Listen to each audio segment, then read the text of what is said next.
Everyone was told the same story: work hard, save money, buy a home, and life will take care of itself.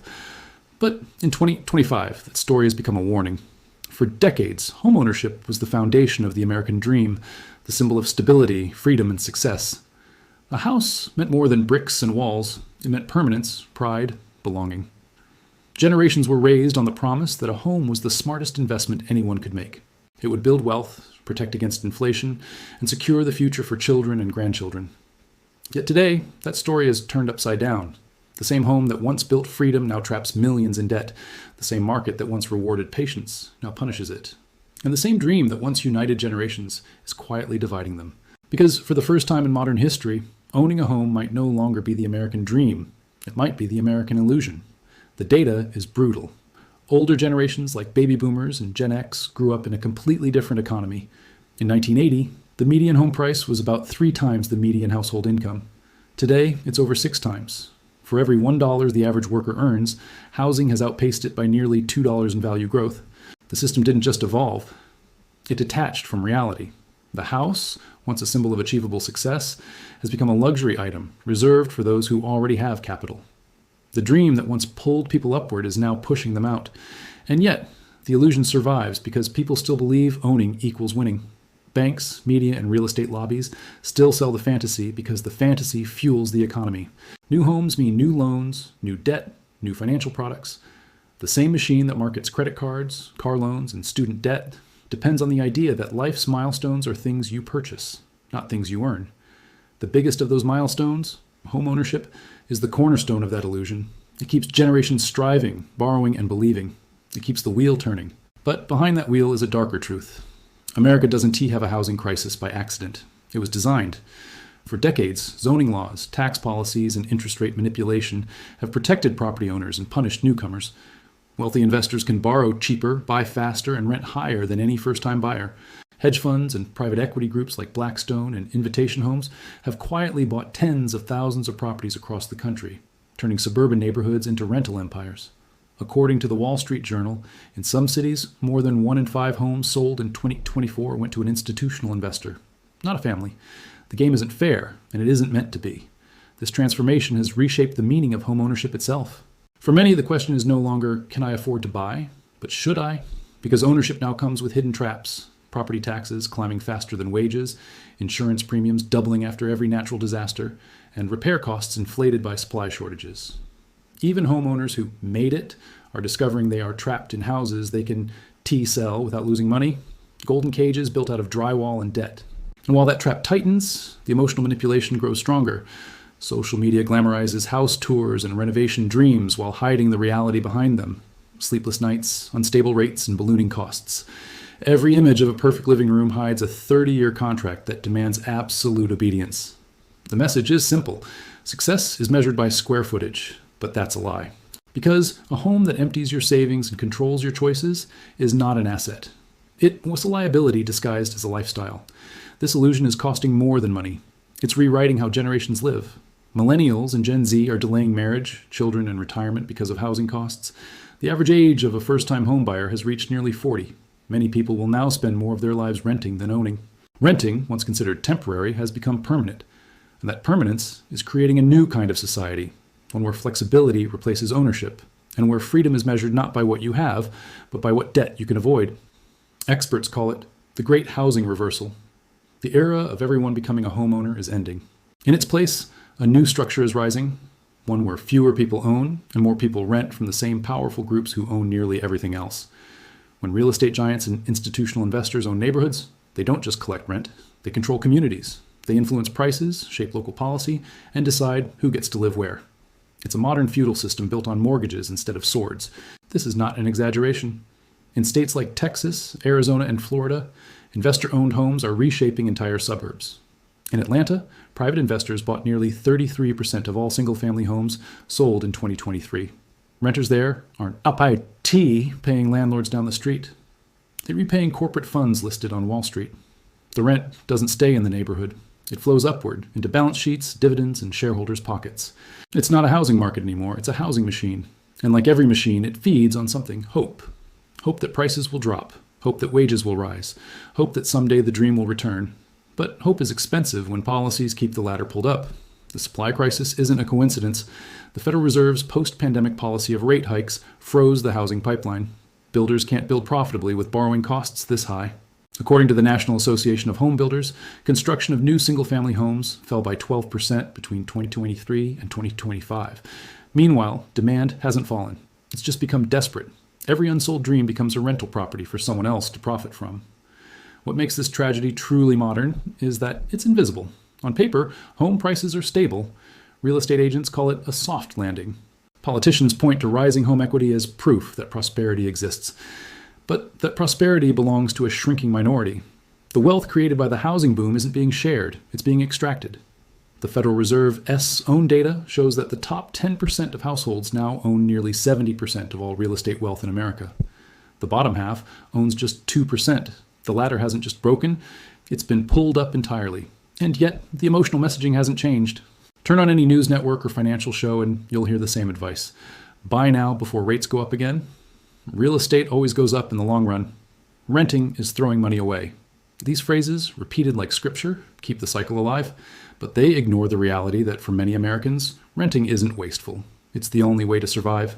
Because if a person has to sacrifice health, relationships, and financial security just to call a piece of land their own, then maybe ownership isn't wealth. Maybe it's captivity.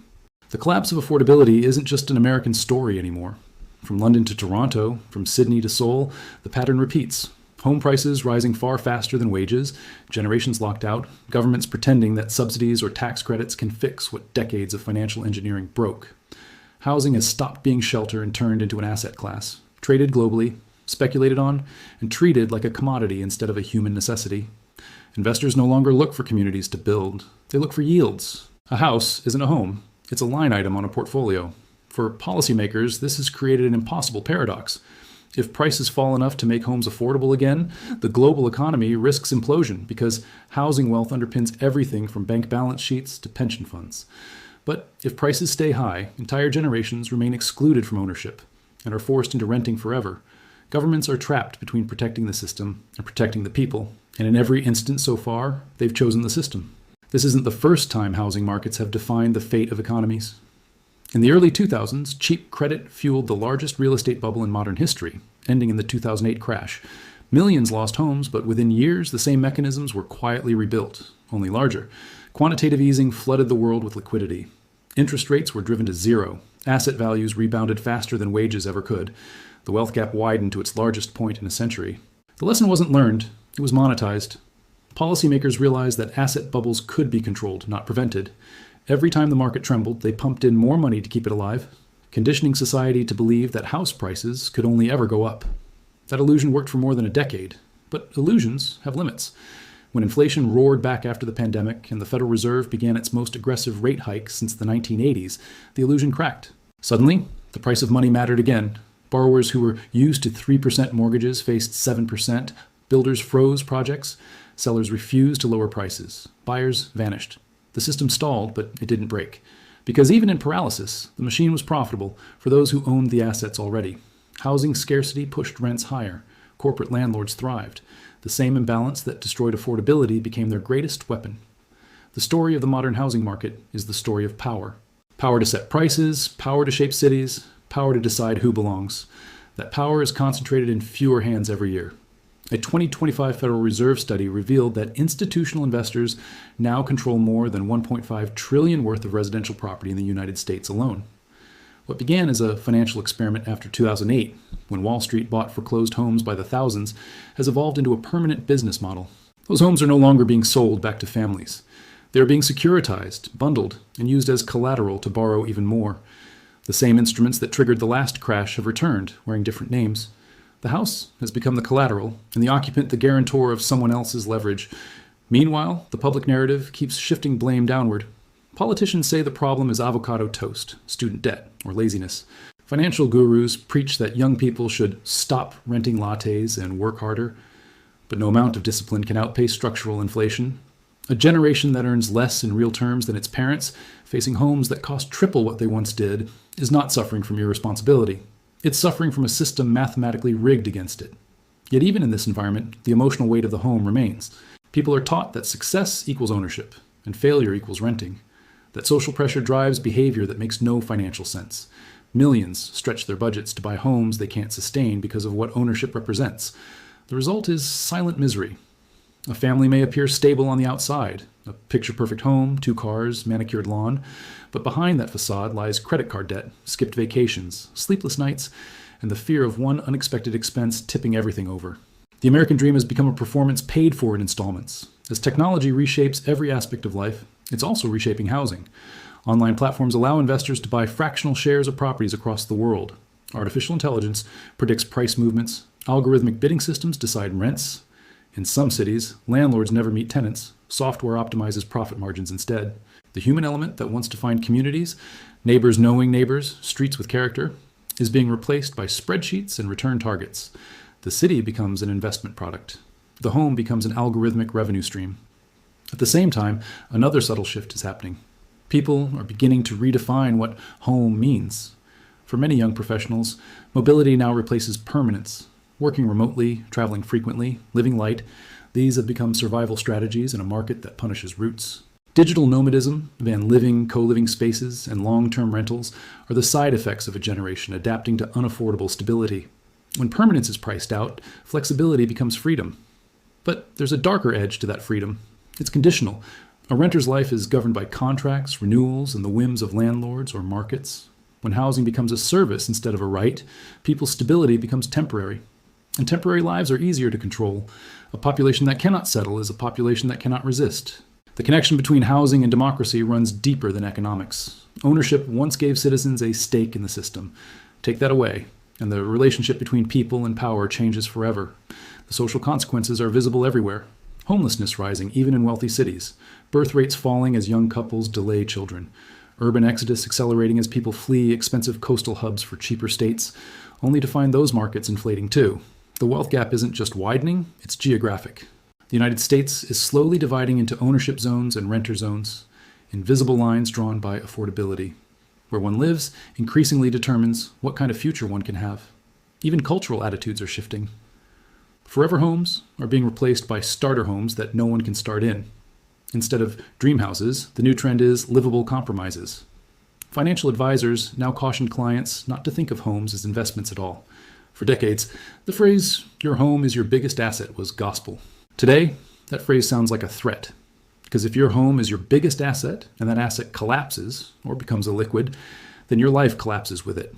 Behind all this lies the same engine that powered the Great Depression, the 2008 crash, and every major financial disaster since, speculation disguised as stability. Every time policymakers promise to fix the problem, they do it by injecting more credit, more loans, more subsidies, more guarantees. But credit doesn't create homes. It inflates prices. It makes the same house more expensive for the next buyer. It moves the problem forward and calls it progress. The next phase of the crisis is already forming quietly. Corporate landlords are lobbying for permanent tax breaks. Tech companies are entering real estate finance, merging data with mortgages. And central banks are researching digital currencies that could, one day, replace cash entirely, giving them the ability to monitor every transaction, every payment, every mortgage. A fully digital financial system paired with corporate-owned housing could create a society where the concept of private property becomes symbolic rather than real. People will own their homes on paper, but live under terms they can't control. Despite all of this, the dream still sells. It sells because it speaks to something deeper than finance. It speaks to belonging. And that longing, to belong somewhere safe, somewhere permanent, is the very thing the modern economy monetizes best. The price of safety keeps rising because fear keeps selling. People aren't just buying shelter. They're buying a sense of security that the system itself keeps eroding. There was a moment in every financial cycle when people realize the dream they'd have been chasing was never designed for them. That moment is arriving again. Families who spent years saving for a down payment now find themselves locked out, watching prices rise faster than they can earn. Those who bought during the low-rate era are trapped, unable to sell because a new mortgage at today's rates would double their payment. Renters see rents rise even as landlords post record profits.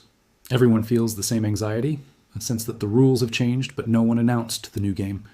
The truth is that the rules did change, quietly, methodically, and entirely in favor of the financial system that treats homes as financial instruments rather than human spaces. When the Federal Reserve cut interest rates to near zero after 2008, it made borrowing cheap for everyone, but disproportionately cheaper for the wealthy. The wealthy borrowed to buy assets. The poor borrowed to survive.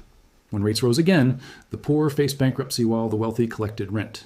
It's a wealth transfer mechanism disguised as monetary policy. Every housing cycle now functions like an hourglass that drains value from the bottom and piles it at the top. This structure isn't sustainable, and deep down everyone knows it.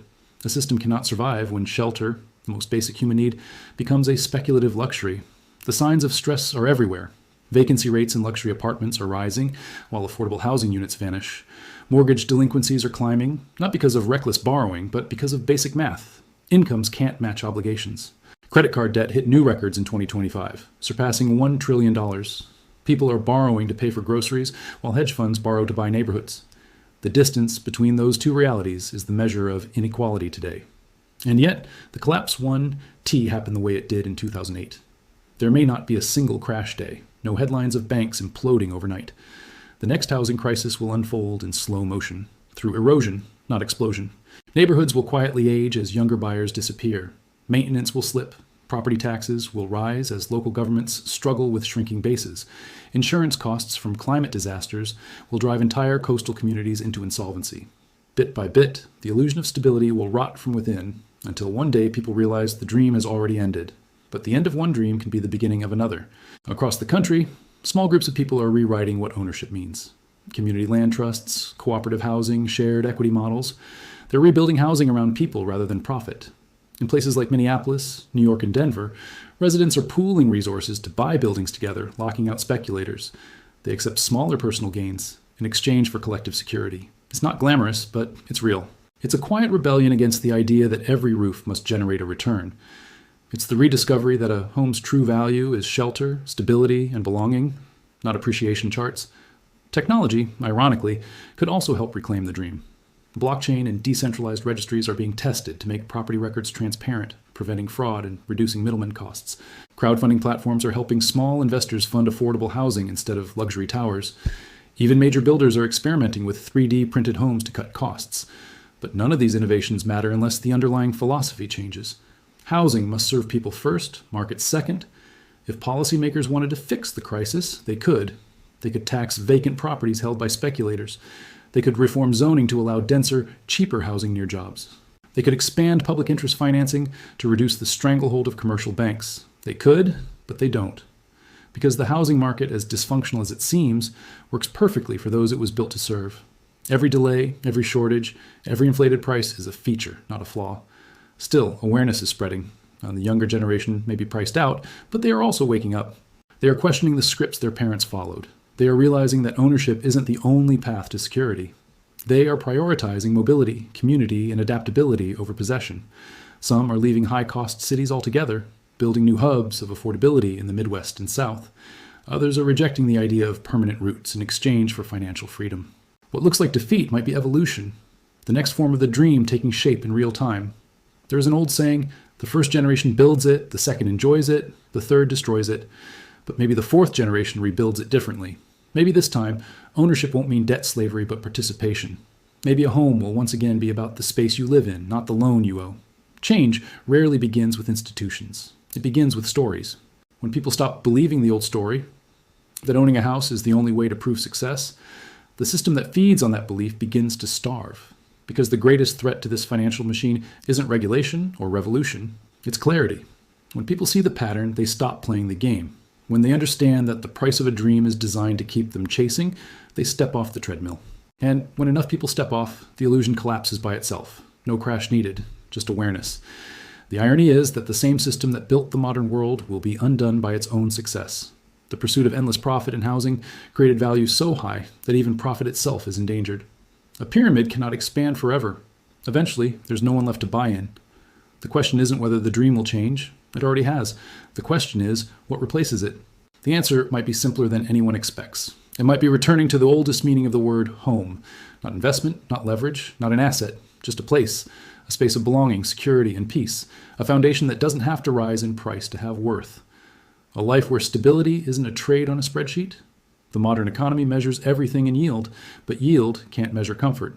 The real wealth of a home is the life lived inside it. Maybe someday the housing market will remember that. Until then, the dream continues, cracked, distorted, and expensive. The signs will keep flashing. Record prices, record debt, record inequality. But behind the numbers, a quiet shift is happening. People are learning that the American dream was never about the house itself. It was about the promise of control over one's own life. And control is moving again, this time not back to the banks, not to the landlords, not to the politicians, but to those willing to redefine what a dream is worth. In a world where everything can be bought, the only real luxury left is freedom. And freedom begins the moment you stop measuring your life in square feet.